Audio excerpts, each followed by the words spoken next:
अस्सलाम वालेकुम। कैसे हैं आप सब? उम्मीद है आप सब खैरियत से होंगे। इस तरह कि आज हम फ़िज़िकल केमिस्ट्री में केमिकल काइनेटिक्स के चैप्टर के अंदर एक थ्योरी की स्टडी करेंगे जिसका नाम है collision theory of bimolecular reactions. ठीक है, इस थ्योरी के अंदर देखें कुछ पॉइंट्स भी दिए गए होंगे, वो पॉइंट्स आपने अपनी बुक से ख़ुद देख लेने हैं। मैंने आपको इक्वेशन ड्राइव करवानी है जो कि मोस्ट डिफ़िकल्ट काम है। ठीक है, इक्वेशन में आपको ड्राइव कराऊंगा आर्हीनियस इक्वेशन की। ठीक है, कोलियन थ्योरी के कंसेप्ट को यूज़ करते हुए आर्हीनियस की इक्वेशन ड्राइव कराऊंगा in terms of activation energy. ठीक है, तो आपको नज़र आ रहा है साफ यहाँ पर कि हाइड्रोजन और आयोडीन आपस में मिलकर हाइड्रोजन आयोडाइड बना रहे हैं। ठीक है, इसका मतलब दो मॉलिक्यूल्स मिल रहे हैं और एक प्रोडक्ट बना रहे हैं हाइड्रोजन आयोडाइड। दो रिएक्टेंट मॉलिक्यूल मिले और एक प्रोडक्ट बनी, ठीक है, हाइड्रोजन आयोडाइड की। यहाँ पर जो पॉसिबल कोलियंस हैं, नंबर ऑफ़ कोलियंस हैं, ठीक है, आप ऐसे समझें पॉसिबल जो कोलियंस हैं वो ये हैं कि ए मालिक्यूल के साथ टकराए। ठीक है, मतलब ये भी हो सकता है कि हाइड्रोजन के साथ टकराए। फिर दूसरे नंबर पे हमारे पास पॉसिबिलिटी क्या है, आयोडीन के साथ टकराए, मतलब बी मालिक्यूल के साथ टकराए। और तीसरी पॉसिबिलिटी हमारे पास ये है कि ए मालिक्यूल बी मालिक्यूल के साथ टकराए, मतलब हाइड्रोजन आयोडीन के साथ टकराए। तो हमारे पास जो नंबर ऑफ़ पॉसिबिलिटीज़ हैं कोलियन की वो कितनी हैं? 3 हैं। ठीक है, कि ए के साथ टकरा सकता है, बी के साथ टकरा सकता है और ए बी के साथ टकरा सकता है। मतलब हाइड्रोजन के साथ टकरा सकता है, आयोडीन के साथ टकरा सकता है, या फिर हाइड्रोजन आयोडीन के साथ टकरा सकता है। यहाँ पर कुछ इक्वेशंस यूज़ होंगी। ठीक है, उन इक्वेशंस को हमें यूज़ करना पड़ेगा और वो इक्वेशंस आपको याद भी करनी पड़ेंगी। तो सबसे पहली इक्वेशन क्या है वो मैंने यहाँ पर लिख के रखी हुई है। ठीक है, क्योंकि उन इक्वेशंस को आपको याद करना ज़्यादा मुश्किल होगा, तो वो मैंने अलग से लिख के रखनी है ताकि आसानी हो इक्वेशन को ड्राइव करने में भी। ठीक है, तो ये मेरे पास एक इक्वेशन दी हुई है, z मतलब z is equals to 1/2 pi sigma square c bar n square. ठीक है, ये हमारे पास एक इक्वेशन है जो कि हमने यूज़ करनी है। और दूसरी इक्वेशन हमारे पास क्या है, c बार की। c बार क्या है, √8RT/πn। ठीक है, अब इसमें z या z क्या है, z है हमारे पास number of collisions per unit time per unit volume. ठीक है, n क्या है, number of molecules involve in collision, कि कितने मॉलिक्यूल्स जो हैं कोलियन में हिस्सा ले रहे हैं वो n को ज़ाहिर कर रहे हैं। ठीक है, और z जो है किस चीज़ को ज़ाहिर कर रहा है, यूनिट वॉल्यूम में, मतलब 1 सेंटीमीटर क्यूब में, यूनिट टाइम में, मतलब 1 सेकंड में कितने कोलियंस हो रहे हैं, कोलियंस की तादाद वो किसको ज़ाहिर कर रही है, z या z को ज़ाहिर कर रही है। सिग्मा जो है कोलियन डायमीटर को ज़ाहिर कर रहा है और c बार जो है एवरेज वेलोसिटी को ज़ाहिर कर रहा है।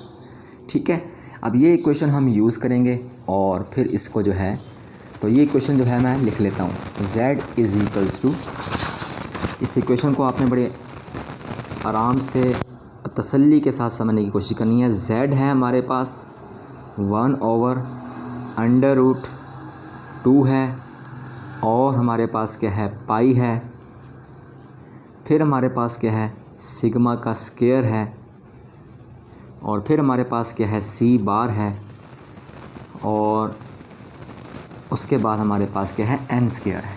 ठीक है, अब यहाँ पे जो है ना हम एक कंडीशन बना लेते हैं, चूँकि मैंने कहा कि पॉसिबिलिटीज़ 3 हैं कोलियंस की। ठीक है, तो मैं एक फार्मूला बना देता हूँ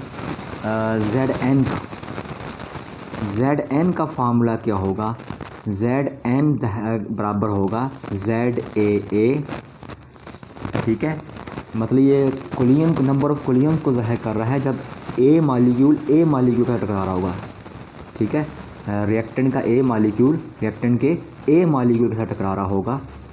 तो यहाँ पे क्या होगा, ZAA। इस तरीके से जब बी मालिक्यूल के साथ टकरा रहा होगा तो नंबर ऑफ़ कोलिजन्स क्या हो जाएंगी, ZBB या ZBB, ठीक है। और फिर हमारे पास जो है एक और जो पॉसिबिलिटी होगी वो क्या होगी, ZAB, ठीक है, या ZAB, जब रिएक्टेंट मालिक्यूल B के साथ टकरा रहा होगा। अब यहाँ से जो है हम ZAB को साइड पे कर देते हैं और यहाँ पे क्या रखते हैं हम, ये देखें ZAB को मैंने रख दिया है साइड पर और इन दोनों को मैं वहाँ लेके जा रहा हूँ Zn के साथ। जो टोटल नंबर ऑफ़ कोलिजन्स हैं, ठीक है, वो किसको ज़ाहिर कर रही हैं, Zn को ज़ाहिर कर रही हैं। तो मैं ZAA और ZBB को Zn वाली साइड पे लेके जा रहा हूँ। तो मेरे पास क्या होगा, Zn ZAA माइनस, चूँकि ये भी वहाँ पे जाके माइनस होगा और ये भी वहाँ जाकर माइनस होगा, ZBB, ठीक है। तो ये बात हमने यहाँ तक क्लियर कर ली। अब मैं यहाँ पे फार्मूला पुट करूँगा जो मैंने आपको फार्मूला बताया था नंबर ऑफ़ कोलिजन्स का, ठीक है। तो देखें ZAB is equals to Zn या Zn, ठीक है। Zn की जगह पे आप उसका फार्मूला पुट कर दोगे। वो Z का आप फार्मूला पढ़ चुके हो, ठीक है। वो कौन सा फार्मूला था, वो ये था 1/√2 पाई सिग्मा स्क्वायर, ठीक है, और C बार n स्क्वायर। लेकिन यहाँ पे आपने n स्क्वायर नहीं करना, क्योंकि दो किस्म के मालिक्यूल हैं ना यहाँ पर कोलिजन में, A और B। तो आपने यहाँ पे Na प्लस NB लिख देना है और होल का स्क्वायर ले लेना है, ठीक है। तो ये मैंने Zn का फार्मूला लिख दिया यहाँ पर। इसी तरीके से आपने यहाँ पे क्या काम करना है, ZAA का फार्मूला लिख देना है, ठीक है। जब A मालिक्यूल के साथ टकरा रहा होगा रिएक्टेंट का, उस वक्त जो है नंबर ऑफ़ कोलिजन्स क्या होंगे उसको हम यहाँ पे लिख रहे हैं। तो फार्मूला उसी किस्म का बनेगा। मेरे पास होगा 1/√2, ठीक है, पाई वैसे का वैसे ही, ये सिग्मा स्क्वायर वैसे का वैसे ही, C बार वैसे का वैसे ही, n स्क्वायर की जगह पर क्या आ जाएगा, Na स्क्वायर आ जाएगा, ठीक है। इसी तरीके से मैं ZBB का फार्मूला दे देता हूँ 1/√2 पाई और ये सिग्मा स्क्वायर C बार, और चूँकि मैं B की बात कर रहा हूँ तो यहाँ पर क्या आ जाएगा, NB का स्क्वायर। यहाँ पे एक चीज़ आपको कॉमन नज़र आ रही होगी कि 1/2 पाई, ये सिग्मा स्क्वायर, C बार, ये सब के पास मौजूद है। इस मतलब ये कॉमन है, इसको हम बाहर निकाल लेंगे। इसको हम क्या निकाल लेंगे, कॉमन के तौर पर बाहर निकाल लेंगे। 1/√2 पाई सिग्मा स्क्वायर C बार, ठीक है। अंदर क्या रह जाएगा, यहाँ पर अंदर रह जाएगा हमारे पास एक बड़ी ब्रैकेट डाल दें आप, और बड़ी ब्रैकेट डालने के बाद आप क्या काम करेंगे, बड़ी ब्रैकेट डालने के बाद हम लिख देंगे Na प्लस NB का square minus n square A और माइनस, क्योंकि यहाँ से बस तमाम कॉन्स्टेंट्स जो हैं बाहर निकल चुके हैं, जो कॉमन चीज़ें थी वो बाहर निकाल ली हैं, ठीक है। यहाँ पे ये बचेगा Na प्लस NB का स्क्वायर, और यहाँ बचेगा Na का स्क्वायर, यहाँ बचेगा NB का स्क्वायर, ठीक है। ये हमने लिख दिया। अब जनाब अली आपने क्या काम करना है, 1/√2 पाई sigma square C bar n square A, इसको हम खोल देते हैं। ये A प्लस B का स्क्वायर है, मतलब मुरब्बा है, तो आपने इसे खोल देना है, A का स्क्वायर प्लस B का स्क्वायर, ठीक है। और इसके अलावा क्या है हमारे पास, प्लस 2AB, प्लस क्या है 2AB, ये हमारे पास जो है 2Na NB बन जाएगा। माइनस एन स्क्वायर ए वैसे का वैसे ही, और माइनस एन बी स्क्वायर वैसे का वैसे ही। ये एन स्क्वायर ए से कट जाएगा, ठीक है, नेगेटिव पॉजिटिव से। ये वाला भी एन बी स्क्वायर से कट जाएगा। मेरे पास क्या बचेगा, 1/√2 पाई ये सिग्मा स्क्वायर सी बार और 2na NB, 2na NB, ठीक है। अब इसी को जो ना 2 को हम इस फॉर्म में लिख सकते हैं। ये देखें, इस इक्वेशन को आपने याद रखना है, ठीक है। इस इक्वेशन को जहन में रखना है, फिर अगली इक्वेशन आपने लिखनी है। 1/2 हमारे पास क्या है, यहाँ पे था ZAB और यहाँ पे था 1/√2 और यहाँ पे क्या था हमारे पास, पाई सिग्मा स्क्वायर जो है, पाई सिग्मा स्क्वायर, और क्या था मेरे पास, ये आपने इसको सिग्मा की शेप दे देनी है, ठीक है ना। तो मेरे पास कम जगह की वजह से जो है सही तरीके से लिखा नहीं जा रहा, तो सिग्मा स्क्वायर और सी बार, और यहाँ पर क्या है सी बार, और फिर जो है 2na NB था, उसी क्वेश्चन को मैं दोबारा लिख देता हूँ आपकी आसानी के लिए, ठीक है। फिर मैं इसको दोबारा से सॉल्व करने की कोशिश करता हूँ। 2na × NB, यहाँ तक हो गया। अब आपने देखना है, देखो हम 2 को जो है ना इस तरीके से लिख सकते हैं कि 2 बराबर होता है √2 × √2, ठीक है। ये मैथ कहती है कि ये इसके बराबर होता है, ठीक है। जब √2 को आपस में आप मल्टीप्लाई करोगे, जवाब हमारे पास 2 ही आएगा, ठीक है। ये बात आपने, मतलब √2 ही जवाब आएगा, ये आपने बात याद रखनी है। अब हमारे पास क्या है, 1/√2 वैसे का वैसे ही, और इस 2 की जगह पे ना ये 2 अंडर लिख देते हैं, 1 √2 और फिर 1 √2, ठीक है। और यहाँ पे क्या आ जाएगा, पाई, और ये आ जाएगा सिग्मा स्क्वायर, और ये आ जाएगा सी बार, और यहाँ आ जाएगा NA × NB।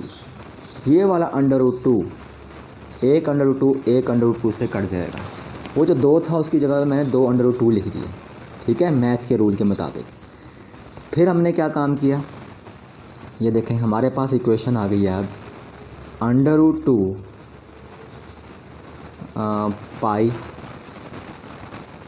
सिग्मा स्क्वायर सी बार NA और × NB। यहाँ तक हमारे पास इक्वेशन आ चुकी है, ठीक है।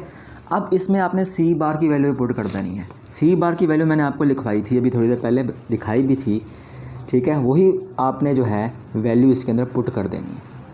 तो मेरे पास जो है ZAB 1/ ये √2 वैसे का वैसे, पाई वैसे का वैसे, ये सिग्मा स्क्वायर वैसे का वैसे, ये सी बार की जगह आपने उसकी इक्वेशन पुट करनी है, ठीक है। सी बार की जगह उसकी इक्वेशन क्या है, वो है √8RT/πm। क्लियर हो गया।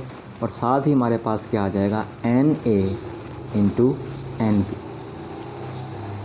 अब हम आगे आते हैं, तो देखें यहाँ से मैं कांस्टेंट वैल्यूज़ को बाहर निकाल दूँगा, 8 और पाई को, ठीक है। वरना कांस्टेंट वैल्यू तो R भी है और मॉलिक्यूलर मास भी एक स्पेसिफिक कंपोनेंट का कांस्टेंट ही होगा, मगर आपने इन वैल्यूज़ को बाहर निकाल देना है, 8 और पाई को, ठीक है। तो मेरे पास ये बन जाएगा ZAB √2 पाई। अच्छा, इस पाई को भी जो ना अब आप इस तरह लिख सकते हो, पाई बराबर है √पाई, ठीक है, √पाई। तो मैं इसको अभी से लिख देता हूँ ताकि मेरा एक स्टेप बच जाए। तो मैंने इस पाई को 2√पाई की सूरत में लिख दिया, ठीक है। अच्छा जी, ये सिग्मा स्क्वायर भी फिलहाल मैं वैसे का इसको, अच्छा इसका भी एक फार्मूला आपने याद रखना है। इस सिग्मा क्या कहला रहा था, कोलिजन डायमीटर कहला रहा था। तो हम एवरेज डायमीटर लेते हैं 2 मॉलिक्यूल्स का, ठीक है। तो सिग्मा जो है ना, ये वाला सिग्मा इसके बराबर होगा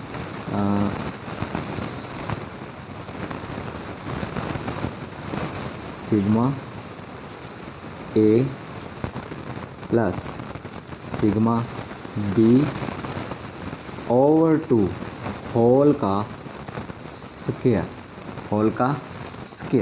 ठीक है। यहाँ से 8 और पाई को हम बाहर निकाल लेते हैं। √8 को भी मैंने बाहर निकाल लिया और ये √पाई को भी मैंने बाहर निकाल लिया। क्लियर हो गया। तो मैंने इस स्टेप में किया क्या है, इस स्टेप में एक तो मैंने पाई को, ये पाई का फार्मूला लिख दिया √पाई, एक ये सिग्मा का फार्मूला लिख दिया, ठीक है, जो कि कोलिजन डायमीटर को ज़ाहिर कर रहा है। तो हमने एवरेज डायमीटर ले लिया 2 मॉलिक्यूल्स का, ठीक है। और दूसरा मैंने यहाँ से 8 अंडर को बाहर निकाल दिया और पाई अंडर को बाहर निकाल दिया। अंदर बाहर मेरे पास फिर जो है बचेगा RT/m, ठीक है। और साथ ही क्या है Na/NB।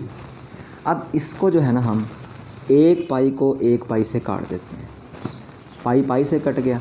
अब मेरे पास यहाँ जो चीज़ बच रही है, पहले मैं इसको लिख देता हूँ। ये देखें, ये मेरे पास है सिग्मा ए, ये मेरे पास है सिग्मा बी होल का स्क्वायर।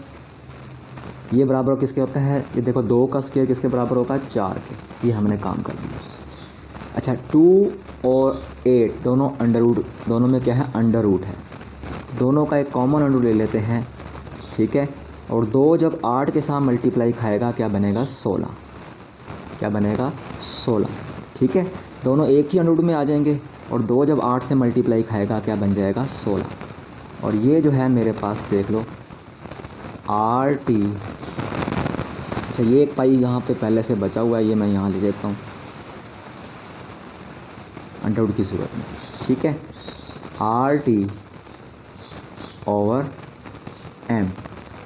इंटू Na और Nb। क्लियर हो गया। अब ज़रा गौर करें, आपको पता है 16 का अंडर किसके बराबर होता है, 4 के बराबर होता है, ठीक है। तो मेरे पास क्या आ गया, ये सिग्मा ए प्लस सिग्मा बी होल का स्क्वायर, ठीक है। नीचे 4 और यहाँ पे भी 4 आ गया।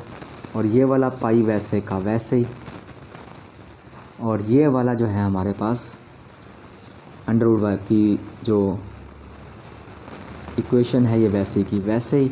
और यहाँ पे Na और यहाँ पर Nb, ठीक है। ये 4 इस 4 से कट जाएगा। मेरे पास अभी तक जो जवाब आया है वो ये है, वो है मेरे पास सिग्मा ए प्लस सिग्मा बी, ठीक है, होल का स्क्वायर अंडर रूट। अच्छा, ये पाई जो है टोटली अब आपने इसके अंदर ले जाना है, ठीक है। तो ये मेरे पास क्या हो जाएगा, टोटल अंडर रूट ले लोगे आप, और ये मेरे पास पाई RT/m, ठीक है। तो ये पाई भी उसके अंदर चला गया और पीछे मेरे पास क्या बचा, Na/NB। तो यहाँ तक इक्वेशन हमने एक ड्राइव कर ली है, ठीक है। ये हमने नंबर ऑफ़ कोलिजन्स की ड्राइव की है जब मॉलिक्यूल ए बी के साथ टकरा रहा था। अब जो है हम एक और इक्वेशन को ड्राइव करेंगे, ठीक है। वो इक्वेशन जो है उसमें यहाँ पे हमने कौन सी थ्योरी अप्लाई की थी, हमने यहाँ पर काइनेटिक मॉलिक्यूलर थ्योरी को अप्लाई किया था, ठीक है। अब जो है हम मैक्स बोल्ट्जमैन जो है डिस्ट्रीब्यूशन लॉ की इक्वेशन को अप्लाई करेंगे और उसका जो है उसको सॉल्व करके एक और इक्वेशन जो है हम ड्राइव करेंगे, ठीक है। तो अब मैं इक्वेशन यूज़ करूँगा ये वाली, ये आप देख रहे हैं NC/N is equals to M/KT e⁻⁻MC² 2KT C/DC, ठीक है। ये हम इक्वेशन को यूज़ करेंगे और इस इक्वेशन को यूज़ करते हुए एक नई इक्वेशन जो है डराइव करेंगे, ठीक है। फिर ये 2 इक्वेशन जो मैंने अभी जो पहली इक्वेशन ड्राइव की, ठीक है, जो लास्ट टाइम मैंने किया, और जो अब मैं इक्वेशन ड्राइव करने लगा हूँ, ये दो इक्वेशंस को जो है यूज़ करते हुए जो है हम आर्हेनियस की इक्वेशन जो है बनाएंगे थ्रू कोलिगन थ्योरी। ठीक है, बात समझ आई? अच्छा चलें, अब हम चलते हैं अगली इक्वेशन की तरफ। ये आपने यहाँ पे लिख देना according to Max Boltzmann distribution law. ठीक है, ये लिखने के बाद आपने जो है ये इक्वेशन लिख देनी है, N C over N is equals to M over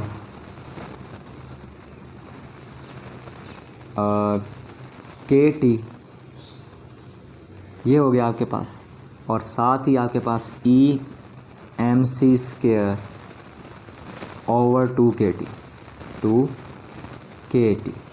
ठीक है, और यहाँ पर नीचे करके आपने dot c into d c लिख देना, सी इंटू डी सी लिख देना।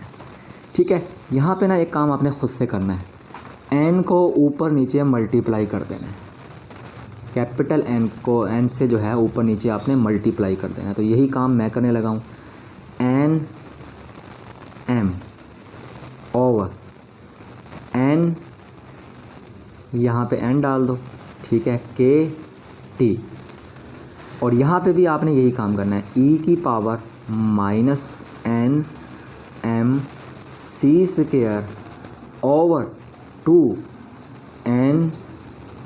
के टी, और ये सी डी सी वैसे का वैसे।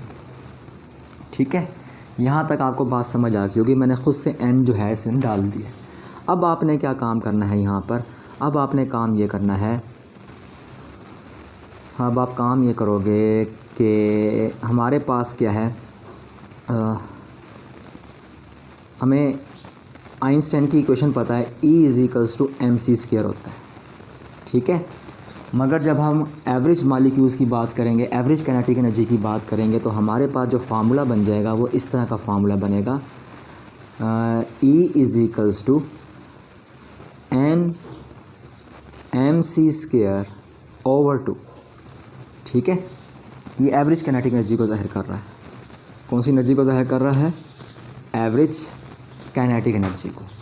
अब आप क्या काम करोगे, अब यही इक्वेशन जो है वहाँ पर यूज़ करोगे, मगर फ़िलहाल हम इसका क्या ले लेते हैं, डेरिवेटिव ले लेते हैं। ठीक है, इसको इक्वेशन नंबर 2 कह देते हैं, वो जो हमने लास्ट इक्वेशन पिछले पेज पर ड्राइव की थी, आप उसको इक्वेशन नंबर 1 कह देना। ठीक है, ये इक्वेशन नंबर 2 है। तो हम जो है इक्वेशन नंबर 2 में से मैंने इसको एक्सट्रैक्ट किया, एनर्जी के फार्मूले को, ठीक है, एवरेज एनर्जी के फार्मूले को, वो मेरे पास क्या था, N M C square over 2। यहाँ पे मिल लेते हैं derivative with respect to C. जब हम with respect to C derivative लेंगे, D E over D C, ये देखें, ये जो है ना 2, यहाँ पावर रूल अप्लाई होगा और पावर नीचे आ जाएगी, 2 n m, और पावर में से एक, पावर रूल में क्या होता है, एक माइनस हो जाता है, तो 2 में से एक गया 1, तो उसको लिखने की आपको ज़रूरत नहीं है, और ये 2 से कट जाएगा। हमारे पास क्या आ जाएगा, एन एम सी, और मेरे पास एक और फार्मूला जो बन जाएगा अब, d e is equals to n M c into d c. Clear हो गया? अब देखें हमारे पास, ये देखें, ये फार्मूला जो बनेगा इक्वेशन नंबर 2 का, वो इस तरह का फार्मूला बन जाएगा, n C over N is equals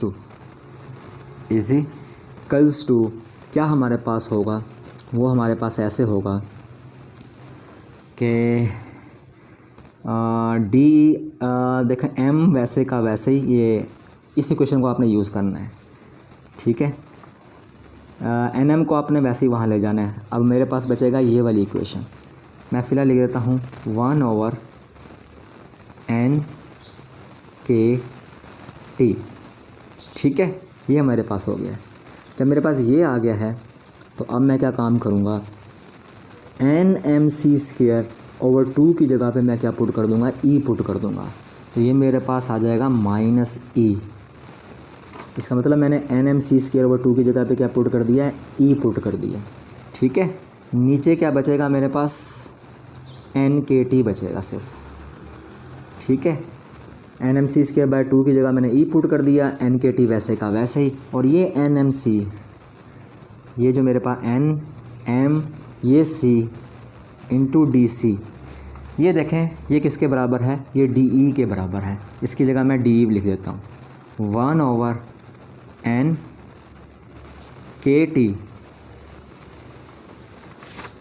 ये मेरे पास हो गया E की पावर -E, मतलब कैपिटल E ओवर NKT। और मेरे पास क्या है, ये NMC इंटू DC की जगह पे क्या आ जाएगा, DE आ जाएगा। क्लियर हो गया। अब आगे आते हैं। ये देखें, ये जो K और हमारे पास N है, इसको आपने जो है जो हमारे पास बोल्ट्जमैन कांस्टेंट है, ठीक है, और ये जो N है, इनको हमने जब आपस में मल्टीप्लाई करना है, ठीक है, इसको मल्टीप्लाई करके N इंटू K को हमने R के बराबर ले लेना है। हमारे पास जो नई इक्वेशन आएगी NC/N आएगी, यहाँ पे आ जाएगा RT, तो यहाँ पे आ जाएगा -E, ठीक है। N इंटू K की जगह पे आपने लिख देना R इंटू T, और यहाँ पे क्या आ जाएगा, DE आ जाएगा, ठीक है। ये हमारे पास क्या आ गई, कंडीशन आ गई, एक नया फार्मूला बन गया। अब यहाँ पे आपने कर देनी है इंटीग्रेशन को अप्लाई, कि इस चीज़ को अप्लाई करोगे, इंटीग्रेशन को आप अप्लाई करोगे, ठीक है। तो ये इक्वेशन मैं दोबारा लिख देता हूँ और फिर यहीं से मैं शुरू करता हूँ। मेरे पास इक्वेशन क्या है, NC/N, इक्वेशन है मेरे पास NC/N is equals to 1/RT,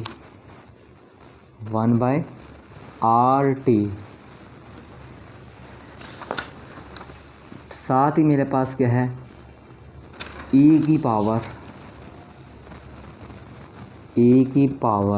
-E/RT into D into क्या है हमारे पास, DE है, ठीक है। यहाँ तक आपको बात क्लियर हो चुकी होगी। अब हम क्या काम करते हैं, इसकी ले लेते हैं इंटीग्रेशन, ठीक है। और इंटीग्रेशन ले लेते हैं,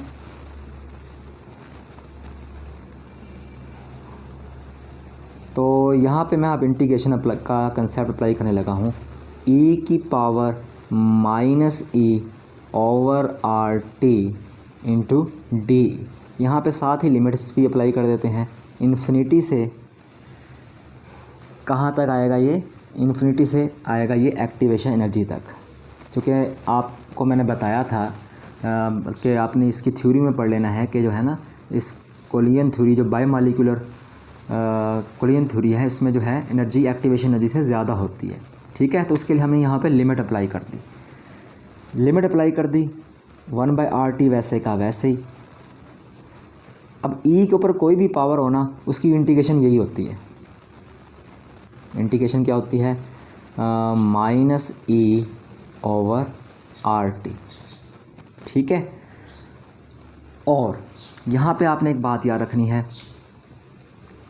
चूँकि आप डेरिवेटिव ले रहे हो, इंटीग्रेशन ले रहे हो इस डिफरेंशियल E के लिहाज से, ठीक है। तो E को छोड़कर मेरे पास क्या बचेगा, -1/RT। अगर ये डेरिवेटिव का केस होता, ठीक है, तो -1/RT ये हो जाता मल्टीप्लाई। क्योंकि ये इंटीग्रेशन का केस है, तो -1/RT क्या हो जाएगा, डिवाइड हो जाएगा, -1/RT, ठीक है। ये मेरे पास क्या है, डिवाइड हो जाएगा। मैंने क्या कहा, क्योंकि यहाँ पे हम इंटीग्रेशन ले रहे हैं E के लिहाज से, ठीक है, कैपिटल E के लिहाज से। तो अगर तो यहाँ पे डेरिवेटिव ले रहे होते, तो डेरिवेटिव E का क्या होता, 1 होता, ठीक है। मगर हम यहाँ पे क्या कर रहे हैं, इंटीग्रेशन कर रहे हैं। इंटीग्रेशन डेरिवेटिव का उल्ट होती है, तो ठीक है। तो अगर डेरिवेटिव लेते तो मेरे पास क्या आता है, इसका डेरिवेटिव -E/RT का वो आता -1/RT, ठीक है। लेकिन इंटीग्रेशन के केस में, डेरिवेटिव के केस में -1/RT को आपने मल्टीप्लाई करना है, ठीक है। इंटीग्रेशन के केस में आपने -1/RT को डिवाइड कर देना है, तो मैंने डिवाइड कर दिया है, ठीक है। अब इसको उल्टा देते हैं, ये हो जाएगा RT, ये बटे के नीचे बटा आ रहा है तो ये RT ऊपर चला जाएगा और नीचे पहले से RT मौजूद है। इस माइनस को ख़त्म करने के लिए आप क्या काम करोगे, आपने काम ये करना है, इस माइनस को ख़त्म करने के लिए आपने लिमिट्स को उल्ट कर देना है। जहाँ पे इन्फिनिटी पहले ऊपर था, अब इन्फिनिटी को आपने नीचे ले आना है और EA को आपने ऊपर ले जाना है इस -1 को ख़त्म करने के लिए, ठीक है। ये RT इस RT से ख़त्म हो जाएगा। मेरे पास अभी तक जो फार्मूला बना है -E/RT, ठीक है। और साथ ही यहाँ पे क्या है, लिमिट अप्लाई कर दोगे जो कि आपने उल्टा दी थी। अब यहाँ पे जो है लिमिट अप्लाई करने लगा हूँ -E, सबसे पहले E की जगह पे आप डाल दोगे EA/RT, ठीक है। और फिर माइनस, जैसे ये लिमिट्स अप्लाई करते हो तो पहले हमने E की जगह EA पुट कर दिया, फिर आपने माइनस का साइन डालना है, फिर आपने E की जगह पे इन्फिनिटी का साइन पुट कर देना है, -∞/RT,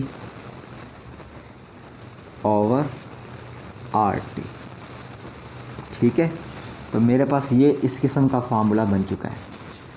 अब आपने ये याद रखना है कि इसके ऊपर E के ऊपर इन्फिनिटी हो तो ये टोटली ज़ीरो हो जाएगा, ये टोटली क्या हो जाएगा, ज़ीरो हो जाएगा, ठीक है। तो मेरे पास ये वाली टर्म तो सारी की सारी ज़ीरो हो गई है। तो मेरे पास क्या बचा है, NC/N =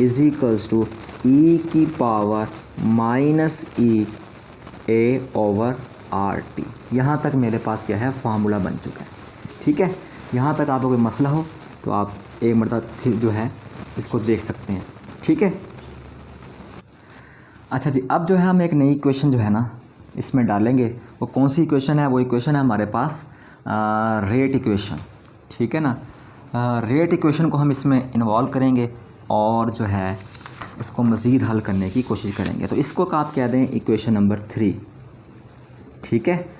अभी तक आपने जो है ना मेन जो गौर करना है इक्वेशन नंबर 1 और इक्वेशन नंबर 3 पर गौर करना है, जो कि इसी को हमने सॉल्व करना है, ठीक है। ये हमारे पास हो गई थी इक्वेशन नंबर 1 और ये हो गई हमारे पास इक्वेशन नंबर 3। अब हम आते हैं कि रेट लॉ को अप्लाई करते हुए जो है हम इसको जो है रेट इक्वेशन लिखते हैं। रेट इक्वेशन हमारे पास क्या है, dx/dt, dx/dt = हमारे पास क्या है, ZAB, और यहाँ पे आ जाएगा NC/N। तो dx/dt की जगह पर जो तो वैसे का वैसे ही रहेगा, dx/dt हमारे पास वैसे का वैसे ही रह जाएगा, ठीक है। ZA की जगह ना हमने उसकी इक्वेशन पुट कर देनी है जो अभी हमने ड्राइव की थी इक्वेशन नंबर 1, वो मैं पुट करने लगा हूँ। वो क्या थी मेरे पास, वो थी मेरे पास σA + σB होल का स्क्वायर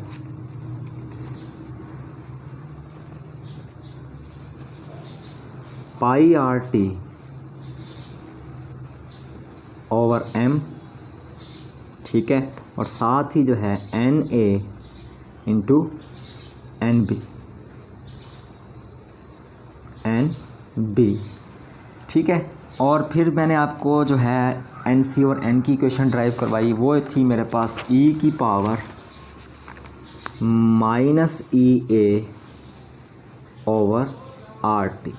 ठीक है। अब यहाँ पे जो है ना हमने इक्वेशन को जो है कन्वर्ट करना है in the form of moles per litre, तो मोल्स पर लीटर वाली फॉर्म में आपको कन्वर्ट करने के लिए क्या काम करना पड़ेगा। अगर आपने इस इक्वेशन को मोल्स पर लीटर वाली फॉर्म में कन्वर्ट करना है तो आपको इस इक्वेशन को मल्टीप्लाई करना पड़ेगा 10⁻³ डिवाइडेड बाय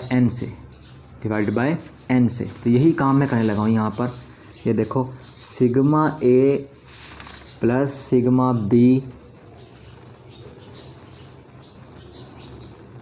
होल का स्क्वायर वैसे का वैसे ही, ये मेरे पास पाई आर टी ओवर एम वैसे का वैसे ही, ठीक है। यहाँ पे जाके ना आप इस इक्वेशन को कन्वर्ट कर दें मोल्स पर लीटर वाली फॉर्म में। उसके लिए हमें क्या काम करना पड़ेगा, खुद से मल्टीप्लाई करना पड़ेगा 10 की पावर 3 डिवाइडेड बाय n से, ठीक है। और ये वैसे का वैसे ही मेरे पास रह जाएगा माइनस ई ए ओवर आर टी। क्लियर हो गया। अब आगे आते हैं। अब इस इक्वेशन को वैसे का वैसे ही लिखो। ये सिग्मा ए वैसे का वैसे ही आ जाएगा, ये सिग्मा बी वैसे का वैसे ही आ जाएगा, ये पाई आर टी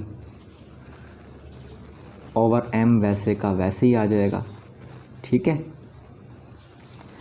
अच्छा, इसकी जगह पे ना चूँकि अब ये कंसंट्रेशन वाली फॉर्म बन गई है, चूँकि आपने अगर लॉ ऑफ मास सेक्शन पढ़ा हो, लॉ ऑफ मास सेक्शन में कंसंट्रेशन का जिक्र आता है, ठीक है। तो ये कंसंट्रेशन वाली फॉर्म बन गई है। इसको जो है ना, इस पूरी इक्वेशन को आपने किस फॉर्म में लिख देना है, कंसंट्रेशन वाली फॉर्म में लिख देना है। कंसंट्रेशन क्या होती है, मोल्स ऑफ सोल्यूट पर लीटर सोल्यूशन, ठीक है, या मोल्स ऑफ सोल्यूट पर लीटर सॉल्वेंट, इस तरीके से जो है उसका डेफिनेशन होती है। हमने जो है इसकी जगह क्या पुट कर देना है, आप इस पूरे की जगह पे हमने इसको कैप ब्रैकेट ए और ब्रैकेट बी की फॉर्म में लिख देना है, ठीक है। और ये वैसे का वैसे ही रह जाएगा। अब हम यहाँ पे कंडीशन लेते हैं कि ए प्लस बी मिलकर क्या बना रहे हैं, प्रोडक्ट बना रहे हैं। क्या बना रहे हैं, प्रोडक्ट, ठीक है। यहाँ पे लॉ ऑफ मास सेक्शन को अप्लाई करेंगे।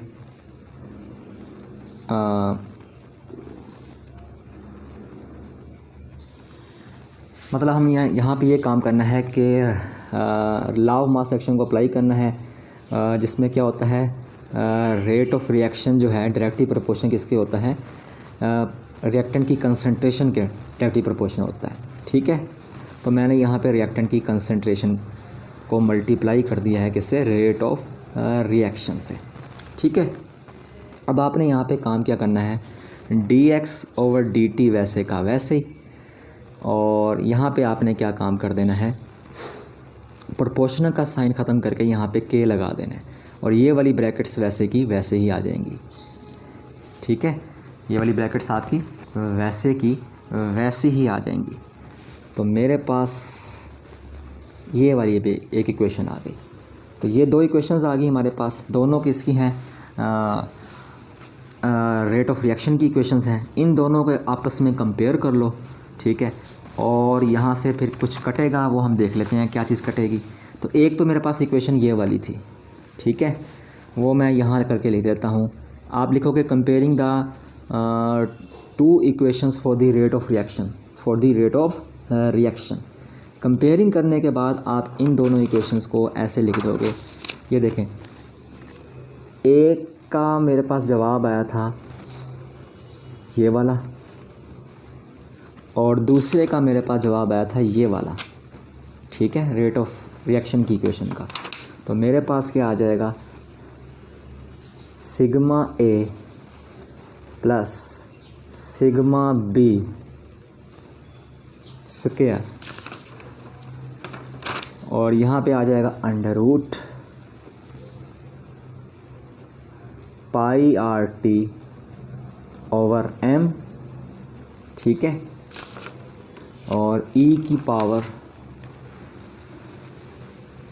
की power minus E A over are T, E over are T हमारे पास आ गई, ठीक है। यहाँ तक आपको समझ आ चुकी होगी। अच्छा, यहाँ पे ना वो भी था, कंसंट्रेशन भी थी हमारे पास ए और बी की, ए और बी की कंसंट्रेशन भी थी यहाँ पर। तो अब गौर करो, ये दोनों वैल्यूज़ जो है ना वहाँ जाके डिवाइड हो जाएंगी, इससे कट जाएंगी, ठीक है। हमारे पास अब एक नई इक्वेशन आ गई है, वो क्या है, k is equals to sigma A plus sigma B whole का square pi R T over M, और e की power minus A E A over are T. यहाँ तक मेरे पास इक्वेशन आ चुकी है। अच्छा, अब हमें जो है आर्हीनियस की इक्वेशन का भी पता है, ठीक है। इसको हम इक्वेशन नंबर 4 कह देते हैं, आप इसको 4 कह दें। अब मैं आर्हीनियस की इक्वेशन को भी यहाँ पे अप्लाई कर रहा हूँ। आर्हीनियस की इक्वेशन कहती है k is to a e की power minus E A over are t, ठीक है। ये होगी मेरे पास इक्वेशन नंबर 5। दोनों के पास k है तो हम इन दोनों इक्वेशन को कंपेयर कर लेते हैं, कंपेयरिंग द टू इक्वेशंस, ठीक है। तो मेरे पास यहाँ पे क्या बचेगा, मेरे पास यहाँ पे बचेगा k a की power minus E A over are t, और यहाँ पे मेरे पास क्या बचेगा, सिग्मा ए प्लस सिग्मा बी होल का square pi R T over M और e की power minus E A over are t. अब देखें यहाँ पे भी a की power minus e over are t है, e की power minus e over are t है, ये दोनों एक दूसरे से कट जाएंगी, मेरे पास a की वैल्यू आ जाएगी। इन दोनों को कंपेयर करने का फ़ायदा ये हुआ है कि हमें a की वैल्यू मिल गई है, ठीक है। a की वैल्यू क्या है हमारे पास, a की वैल्यू मेरे पास आ गई है sigma a plus sigma b whole का स्क्वायर, ठीक है, और pi R T over m. A की वैल्यू आ गई है, ठीक है। अब देखें इसी ए की वैल्यू को ना, यही ए की वैल्यू अगर आप गौर करें, सिग्मा ए प्लस सिग्मा बी का square pi R T over m, ये जो है वहाँ पर कहाँ पे है, इक्वेशन नंबर 4 में मौजूद है, इक्वेशन नंबर 4 में ये मौजूद है। इसका मतलब इस पूरे की जगह पर हम ए लिख सकते हैं, इस पूरे की जगह पे हम क्या लिख सकते हैं, ए लिख सकते हैं, ठीक है। इसका मतलब ये है कि मैं काइनेटिक कोलिजन थ्योरी को की थ्योरी के थ्रू जो मेरे पास जो इक्वेशन हासिल हुई है, कोलिजन थ्योरी के थ्रू जो मेरे पास इक्वेशन हासिल हुई है, ये मेरे पास कोलिजन थ्योरी के बाई मालिक्यूलर कोलिजन थ्योरी के थ्रू जो मेरे पास इक्वेशन हासिल हुई थी, उसको मैं यूज़ करते हुए क्या काम कर रहा हूँ, उसको मैं कन्वर्ट कर रहा हूँ आर्हीनियस की इक्वेशन में, ठीक है। तो इसकी जगह पे आप ए पुट कर दोगे, k इज़ इक्वल्स टू ए, और मेरे पास क्या आ गया e, चूँकि इसकी जगह मैंने a पुट कर दिया है, और मेरे पास क्या आ गया माइनस ई ए ओवर आर टी। तो ये मैंने बाई मालिक्यूलर कोलिजन थ्योरी को यूज़ करते हुए, ठीक है ना, उसके कंसेप्ट को यूज़ करते हुए ये इक्वेशन ड्राइव की, और उसको कन्वर्ट किस में कर दिया, आर्हीनियस की इक्वेशन में, ठीक है। तो इसमें आपने पहले तो बात ये याद रखनी है कि आपको जो है ना 2 मालिक्यूल्स का केस लेना पड़ेगा, चूँकि बाई मालिक्यूल का जिक्र हो रहा है, उनको आपस में कोलिजन करवाना पड़ेगा, 3 पॉसिबिलिटीज़ बनेंगी, ठीक है। और ये 2 इक्वेशंस बनेंगी, एक इक्वेशन नंबर ये 1 बनेगी, ठीक है। पहले आपने यहाँ तक पहुँचना है, फिर आपने कहाँ तक पहुँचना है, इक्वेशन नंबर 3 तक पहुँचना है। जब आप इक्वेशन नंबर 3 तक पहुँच जाओगे, ठीक है, इंटीग्रेशन और डेरिवेटिव कंसेप्ट यूज़ करते हुए इक्वेशन नंबर 3 तक पहुँच जाओगे, तो आपके पास 2 इक्वेशंस आ जाएंगी। इन्हीं 2 इक्वेशंस को आपने कहाँ पुट कर देना है, इस रेट ऑफ रिएक्शन की इक्वेशन में आपने पुट कर देना है, ठीक है। ये ZAB NC over N, ZAB की वैल्यू पुट कर देंगे, NC और N की वैल्यू पुट कर देंगे, हमारे पास यहाँ तक पहुँच जाएगा, ठीक है। अब आपने यहाँ पे दोबारा से एक कंडीशन लेनी है कि A और B मिलकर क्या बनाते हैं, प्रोडक्ट बनाते हैं। यहाँ पे रेट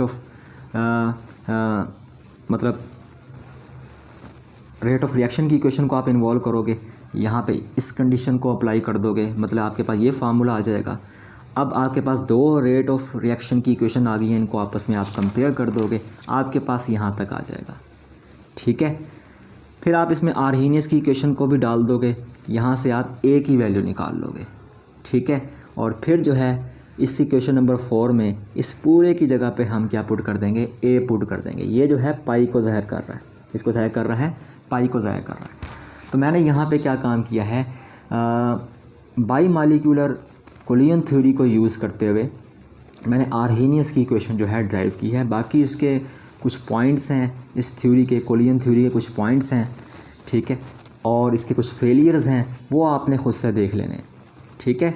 मेरा मकसद था आपको यहाँ पर सिर्फ और सिर्फ इक्वेशन ड्राइव करके देना, क्योंकि आपको पता होगा कि अभी तक जो है ये वीडियो तकरीबन 45 मिनट की बन चुकी है, ठीक है।